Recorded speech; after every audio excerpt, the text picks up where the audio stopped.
Hello বন্ধুরা, নতুন একটি এপিসোডে আপনাদের সকলকে স্বাগতম জানাই। আজকে চলে আসলাম আবার একটি নতুন এপিসোড নিয়ে। আজকের এপিসোডটার নাম কালী পাহাড়ের দানব। রহস্যে ঘেরা কল্পলোকের অলৌকিক একটি ছোট্ট গল্প। গল্প পাঠে আমি অঙ্কুশ, পোস্টার ডিজাইন করেছেন পলাশ ভট্টাচার্য এবং সাউন্ড এডিটিং করেছেন অরিন্দম ব্যানার্জি। যে সকল বন্ধুরা প্রতিনিয়ত ভয়ানক ভয়ানক ভূতের গল্প শুনে নিজেকে ভয় লাগাতে অনেক বেশি ভালোবাসেন, সেই সকল বন্ধুদের বলছি, যারা এখনও পর্যন্ত আমাদের চ্যানেলটি সাবস্ক্রাইব করেননি তারা এখনই আমাদের চ্যানেলটি সাবস্ক্রাইব করে রাখুন, কারণ আমরা প্রতিনিয়ত ভয়ানক ভয়ানক ভূতের গল্প আপলোড করে থাকি আর সেই গল্প সবার প্রথমে আপনার কাছে পৌঁছে যাবে। তো চলুন গল্পটি শুনি। কালী পাহাড় ভারতের এক অখ্যাত পাহাড়ি উপত্যকা, যা কালী নদীর তীরে অবস্থিত। যে নদীর একদিকে নেপাল এবং অন্যদিকে ভারত। গোটা 30-এর বাড়ি নিয়ে একটা ছোট্ট গ্রাম। পর্যটন মানচিত্রে এর কোনো হদিশ নেই। পুরো পাহাড়ি উপত্যকাটা আজ অন্ধকার চাদরে ঢেকে রয়েছে, কারণ আজ অমাবস্যা, সেই বিশেষ দিন।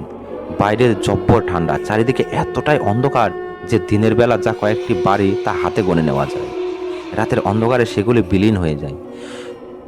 শুধু দু একটা কুকুরের ডাক গ্রামের অস্তিত্ব জানান দিচ্ছে। সকাল থেকেই আমার মনে যেন কু ডাকছে। আজ আবার এক মায়ের কোল হয়তো খালি হবে। প্রতি অমাবস্যাতেই একজন করে মায়ের কোল খালি হয়ে গেছে। জানি না আজ কার পালা। বিকেল থেকেই আমার মনের ভিতরে তোলপাড় করছে, সঙ্গে শারীরিক অস্বস্তি, যেমন প্রতি অমাবস্যাতে হয়। সন্ধ্যা নামার আগেই তাই গুড্ডিকে জাপটে ধরে প্রচণ্ড আদর করলাম। গুড্ডি আমার 2 বছরের একমাত্র মেয়ে। ওর সুরক্ষাই এখন আমার সব থেকে বড় চিন্তা, কারণ ওই শয়তানটাকে বিশ্বাস নেই। কিন্তু কেউ জানে না শয়তানটা কেন শিশুদের এইভাবে হত্যা করে, কি চায় ও। গ্রামে একসময় প্রাণ ছিল।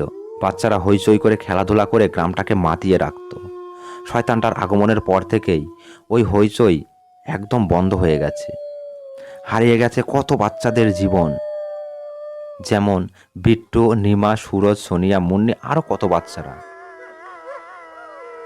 শরীরের অস্বস্তি ক্রমশ বেড়ে চলেছে। আমি জানি এরপর কি হতে চলেছে। তাই গুড্ডিকে ওর মা দীপার কাছে রেখে বড় ছুরিটা নিয়ে শয়তানটার মোকাবিলা করার জন্য বের হলাম। জানি না আজ আর বেঁচে ফিরবো কিনা, কারণ শয়তানটা শক্তির কাছে আমার ক্ষমতা খুবই নগণ্য। বের হবার মুহূর্তে দীপা আমার বুকে মাথা রেখে একটা চুম্বন করলো আমাকে। ওর চোখে মুখে এক অজানা আশঙ্কার ছাপ স্পষ্ট বোঝা যাচ্ছে। সাবধানে থেকো বিন্নি। বিন্নি মানে আমি, আমার নাম বিনয় লামা। দরজা থেকে বের হতেই মনে হলো বরফ রাজ্যে পড়লাম। তুষারপাত না হলেও তাপমাত্রা যেন 2-3 ডিগ্রির বেশি নয়। সারা গায়ে অবশ্য নেপালে জৌভা। ভোজালিটা খাপে ভরা আছে। বাইরে এসে দুপা এগোলাম আন্দাজের উপর ভর করে। সামনের রাস্তাটার বাম দিকের একটু কোণে সুরজদের বাড়ি। হাঁটতে হাঁটতে বাড়ির কাছে গিয়ে একটু থামলাম। সুরজ আমাকে বিন্নি চাচা বলতো। আমার গুড্ডির থেকে 2 বছরের বড়। শয়তানটা গত অমাবস্যাতে ওকে ভিউ পয়েন্টের সামনে চাতালে আছড়ে মারে। কি ভয়ানক সেই দৃশ্য। মনটা ভারাক্রান্ত হয়ে শুরু করতে আবার এগোতে থাকলাম। আজ আমার মিশন শেষ করতেই হবে। রাস্তাটা থেকে একটু এগোলেই বেশ ঢালু হয়ে ডান দিকে ঘুরেছে। বিট্টুদের বাড়ি ওখানেই। আজ থেকে প্রায় 1 বছর আগে এমনি এক অমাবস্যা রাতে ভিউ পয়েন্টের পিছনের খাতে বিট্টুকে ছুঁড়ে ফেলে শয়তানটা আমার চোখের সামনেই। হায় ঈশ্বর, কি করে ভুলি 3 বছরের বাচ্চার সেই রক্তাক্ত মৃতদেহর ছবি। শরীরের ভিতর অস্বস্তিটা বেড়েই চলেছে। ভাবনাগুলো কেমন যেন আস্তে আস্তে অসার হয়ে যাচ্ছে। কিন্তু আজকে আমার হেরে গেলে চলবে না। শয়তানটাকে শেষ করতেই হবে আজকে আমাকে। গ্রামের লোকরা শয়তানটাকে দানব বলে, অথচ কেউ কোনোদিন তাকে দেখেনি। শুধু আকাশ বাতাস কাঁপিয়ে তার আগমন ধ্বনি শুনেছে। ভয়ে আর কেউ কখনো বাড়ির বাইরে বের হয়নি। শুধু ধ্বংসের নমুনাগুলো পরদিন খুঁজে পেয়েছে। আমি কেন জানি না প্রতিবার বাইরে বেরিয়ে এসেছি। শয়তানটা যেন আমাকে তীব্র আকর্ষণ করে চলেছে। আমার সারা শরীর জুড়ে অস্বস্তি শুরু হয়ে যায়, যেমন আজ হচ্ছে। একমাত্র হতভাগ্য আমি, যাকে প্রতিটা বাচ্চার মৃত্যুর সাক্ষী থাকতে হয়েছে। ধীরে ধীরে হাত পাগুলোতে যন্ত্রণা বাড়তে লাগলো, প্রবল যন্ত্রণা। তার মানে শয়তানটা আসছে, কিন্তু আজ কার পালা আর কার বাচ্চা আছে গ্রামে? অনেক ভেবে ভেবে মনে করতে পারলাম না। টমটম আমার পিছন পিছনে ঘুরছে অনেকক্ষণ থেকে। মুন্নিদের বাড়ির পোষা লোমহর্ষ কুকুরটার নামই হচ্ছে টমটম। প্রতিটা ঘটনা ঘটার সময় টমটমও আমার সঙ্গে ছিল, আমার মতন বড় সাক্ষী একজন। আমার মনে আছে মুন্নিকে যখন পাথর দিয়ে শয়তান থেতলে মারে, টমটম শয়তানটাকে অজস্রবার কামড়েছিল। আমি সবই জানি, কিন্তু টমটম এখানে কি করে আসলো? মুন্নিদের বাড়ি তো অনেক উপরে, গ্রামের একদম শেষ প্রান্তে। হাঁটতে হাঁটতে অনেকটা এসে পড়েছি কবরখানার একদম কাছে। এই গ্রামের বেশিরভাগই খ্রিস্টান, কিছু সংখ্যক হিন্দু। কবরখানাতে এক নজর তাকিয়ে মনে হলো কতগুলো আলোর বৃত্ত ঘুরে বেড়াচ্ছে। আসলে আমি জানি ওগুলো প্রত্যেকটি বাচ্চার অতৃপ্ত আত্মা, যারা ওই শয়তানটার বলি হয়েছিল। সারা শরীরে তীব্র যন্ত্রণা। আমি বুঝতে পারছি আমার আমিত্ব হয়তো হারিয়ে যাচ্ছে। সারা শরীরে পরিবর্তন আসন্ন হচ্ছে। একটা বড় চ্যাটালে পাথরের উপরে দাঁতে দাঁত চেপে বসে পড়লাম। টমটমও আমার দিকে তাকিয়ে বসে পড়ল। অস্ফুটত একটা গোঙানির আওয়াজ পেয়ে টলমল পায়ে শব্দের উৎসস্থলে গিয়ে দেখলাম গুরুং চাচা নেশা করে বাইরে পড়ে রয়েছে। গুরুং চাচার বয়স অনেক হয়েছে। আমি কাছে গিয়ে জিজ্ঞাসা করলাম, গ্রামে আর কটা বাচ্চা আছে, আর কার কারই বা আছে? গুরুং কাকা মুখ না তুলেই বলল যে বিনয় ছাড়া আর কারোর বাচ্চা বেঁচে নেই। দানব সবাইকেই শেষ করে দিয়েছে, কিন্তু কেন দিয়েছে কেউ জানে না। কিন্তু বিনয় নামটা তো চেনা চেনা লাগছে। আবার বসে ভাবতে লাগলাম, কে এই বিনয়? আমি কি তাকে চিনি? টমটম এক দৃষ্টে আমার দুটো হাতের দিকে তাকিয়ে, চোখ দুটোতে অবিশ্বাসের ছায়া। কি দেখছে ও? আমার হাতগুলোর ক্ষত? মনে পড়ছে না কিভাবে ক্ষতগুলো হয়। মনে পড়ছে কিছুক্ষণ ভাবার পর মনে পড়ল, আমি তো বিনয়। যা শালা, নিজে নেশা করিনি, তাও সব কিছু ভুলে যাচ্ছি কেন? তার মানে এই পুরো পাহাড়ে একমাত্র আমার গুড্ডি ছাড়া আর কোনো বাচ্চা নেই? হায় ভগবান, তুমি অপরাধীর শাস্তি দিও। আজ যেন ওর শেষ দিন হয়। সেই গুড্ডির কথা মনে পড়ল। সঙ্গে সঙ্গে উঠে দাঁড়িয়ে টলমল পায়ে ছুটতে শুরু করলাম। ওকে ওর মায়ের ভরসাতে ছাড়া ঠিক হবে না। কিন্তু টমটম আমার পাটা কামড়ে ধরে রাখলো। আমি চিৎকার করে উঠলাম, টমটম ছাড় আমাকে! দূরের পাহাড়ে প্রতিধ্বনি হয়ে তা ফিরে এলো। গুরুং চাচার নেশা ছুটে গেল। ধরপড় করে উঠে বসলো। কে তুমি? টমটম তো বহুদিন আগেই মারা গেছে। আমাকে দেখে গুরুং চাচা চোখ বিস্তারিত করে অজ্ঞান হয়ে গেল। কি দেখলো গুরুং চাচা আমার মধ্যে? আমি কিছু তো বুঝতে পারলাম না। আমি শুধু আমার গুড্ডির জন্য ছুটছি, আর আমার পিছনে টমটমও ছুটছে। 5 মিনিটেই পৌঁছে গেলাম। দরজা নক করতেই দীপা একরাশ আতঙ্ক নিয়ে দরজা খুলল। তারপর আমার দিকে চোখ পড়তেই আর্তনাদ করে মেঝেতে গড়িয়ে পড়ল। আমি কোনো রকমে ঘুমন্ত গুড্ডিকে কোলে নিয়ে তুলে নিলাম। দীপাকে ধরে ঝাঁকালাম অনেকক্ষণ। না, দীপার কোনো সাড়া নেই। আমার মধ্যে কি দেখলো? এবার গুড্ডিও জেগে উঠেছে। কাঁচা ঘুম ভেঙে গেলে বাচ্চারা তো কেঁদেই ওঠে। ও কাঁদছে। দীপার জ্ঞান ফেরানোটা খুব জরুরি। আমার মিশনের দেরি হয়ে যাচ্ছে। ছুটে গ্লাস নিয়ে বাথরুমে গেলাম জল আনতে, কিন্তু জলের গামলাতে ও কার ছবি দেখছি আমি? কি ভয়ঙ্কর মুখ! তার মানে শয়তানটা এসে গেছে আমার ভিতরে। হাতে সময় সামান্য। গুড্ডিকে ওর মায়ের মূর্ছা যাওয়া শরীরের উপর বসিয়ে জব্বাটা খুলে ফেললাম, কিন্তু যত আবরণ উন্মোচিত করছি তত অবাক হচ্ছি আমার শরীরের পরিবর্তন দেখে। কি ভয়ঙ্কর চেহারা আমার! গায়ে বড় বড় লোম, জন্তুর মতো বলশালী চেহারা। হাত পায়ের নখগুলো সুদীর্ঘ। মুখটা সর্বাধিক ভয়ঙ্কর। ধারালো 4টে দাঁত বাইরে বেরিয়ে আছে। হায় ঈশ্বর, আমি আবার শয়তানে পরিণত হয়েছি। আমার মাথাও যেন আর কাজ করতে চাইছে না। চূড়াটা জব্বা খোলার সময় দূরে পড়ে গেছে। ফের একটা অনর্থ হওয়ার আগে আমাকে নিজেকে শেষ করতে হবে, না হলে আমার গুড্ডি রক্ষা পাবে না। কিন্তু প্রতিবিম্বের দিকে তাকিয়ে দেখছি কালী পাহাড়ের দানব হাসছে।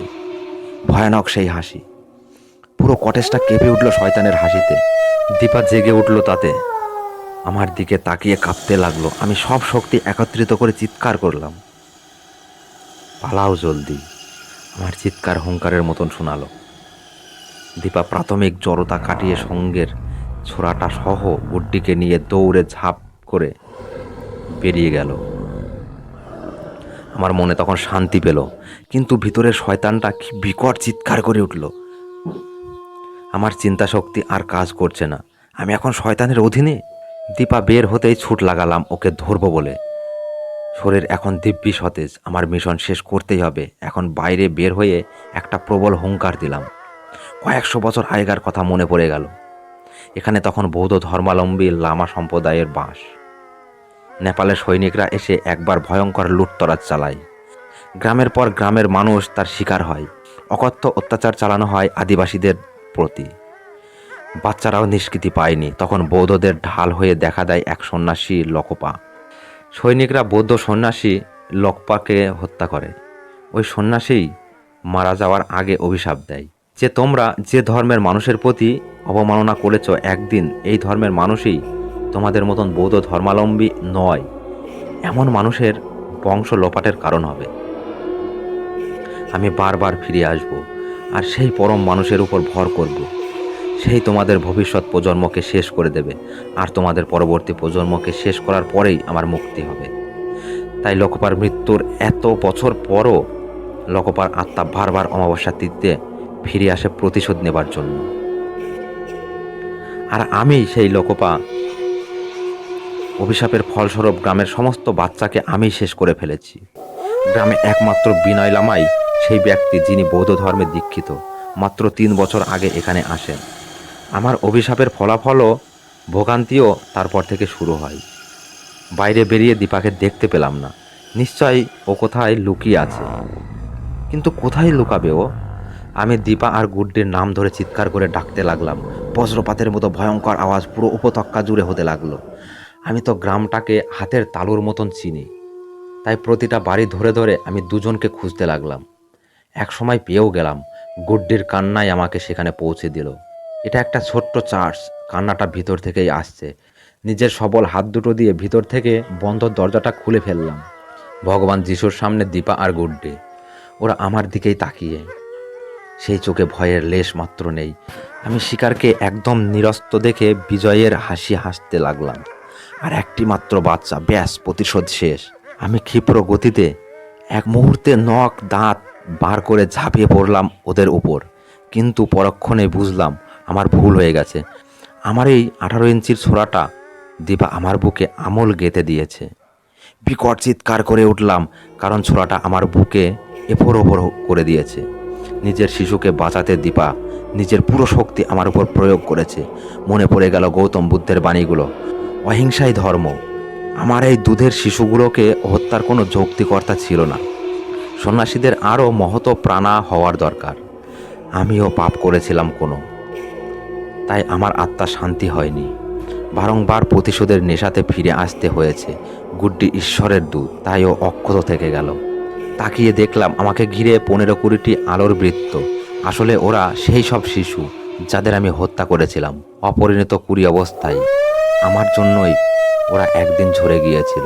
নিজেকে খুব ঘৃণ্য মনে হলো। শিশুগুলো আমার শরীর চারিদিকে গোল হয়ে আনন্দ প্রকাশ করছিল। ওদের সঙ্গে টমটমও রয়েছে। এবার মনে পড়েছে মুন্নিকে হত্যার দিনও আমার হাত কামড়ে ধরে বাধা দিতে চেয়েছিল। আমি তাই প্রথমেই টমটমকে শ্বাসরোধ করে মারি। ওর আত্মাও শান্তি পায়নি। কতক্ষণ ধরে এই সব ভাবছিলাম জানি না। হঠাৎ চার্চের মেঝেতে গড়িয়ে পড়লাম। বুকে অসহ্য যন্ত্রণা। মনে হলো প্রভু যিশু আর গৌতম বুদ্ধ একসাথেই আছে। আমরাই শুধু ধর্মের জন্য লড়ে গেলাম।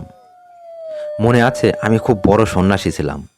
ঈশ্বরের অশেষ করুণা ছিল আমার সঙ্গে, তাই আমার অভিশাপ লেগে গেছিল। মেঝেটা রক্তে ভেসে যাচ্ছে এখন। আমার সময় ফুরিয়েছে। আমাকে ওরা হাত দিয়ে ডাকছেন। আমার মুক্তি আসন্ন। বিনয়ের শরীর ছেড়ে তাই আমি পাড়ি দিলাম অন্য মায়ালোকে। কতক্ষণ ঘুমোচ্ছিলাম জানি না। চোখ মেলতেই দেখলাম এটা একটা হসপিটাল। আমার বুকে ব্যান্ডেজ। কি হয়েছিল আমার? আমি এখানে কেন? প্রশ্নটা করতেই একজন ডাক্তার হাসি মুখে এগিয়ে এলো। সেই সঙ্গে দীপা আর গুড্ডি, পিছনে কয়েকজন পুলিশের লোক। সবাইকে দেখে আমি দ্রুত উঠে পড়তে যেতে ডাক্তার পাসাং মৃদু ধমকে উঠলেন, খবরদার না মিস্টার লামা, এখনও বিপদ কাটেনি। 3 দিন কম করে এভাবে থাকতে হবে। তবে ভাগ্য ভালো ছোড়াটা হার্টে আঘাত করেনি। মানে আমার কি হয়েছিল? আমি একটু ঘাবড়ে গিয়ে বললাম, দেখুন, সব কথা এখনই বলা যাবে না। তবে আপনি মৃত্যুর মুখ থেকে ফিরিয়ে এসেছেন সেটা বলা যেতে পারে। কিন্তু এত পুলিশ কেন এখানে? আমার চোখে মুখে উৎকণ্ঠ প্রবল। দেখুন মিস্টার লামা, আপনি একটা সাংঘাতিক মানসিক ব্যাধিতে ভুগেছিলেন। নিজেকে 400-500 বছর আগেকার এক সন্ন্যাসী ভাবতেন, যার অতৃপ্ত আত্মা বারবার ফিরে এসে আপনার উপর ভর করে নিরীহ শিশুদের হত্যা করত। আসলে এই হত্যাগুলো আপনিই করতেন। মিথ্যা কথা। আমার হাতে খুনগুলো হলেও আমার উপর ওই কালী পাহাড়ের দানব ভর করত, তাই এসব হতো। সরি মিস্টার লামা, আমরা এক ঐতিহাসিকবিদকে জিজ্ঞাসা করেছিলাম।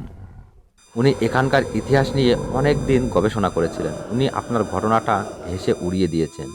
ইন্সপেক্টর তামাং হাসি মুখে একটা চেয়ার টেনে বসতে বসতে বললেন। আমি বোবার মতো তাকিয়ে রইলাম। তামাং আরও বললেন, দেখুন, আপনার স্ত্রী আমাদের কাছে স্বীকার করেছেন যে গত 2 বছর ধরে আপনি এই রোগের শিকার। প্রতি অমাবস্যাতে আপনি রাতের অন্ধকারে বেরিয়ে যেতেন, তারপর কোনো না কোনো বাচ্চাকে বাড়ি থেকে চুরি করে হত্যা করতেন।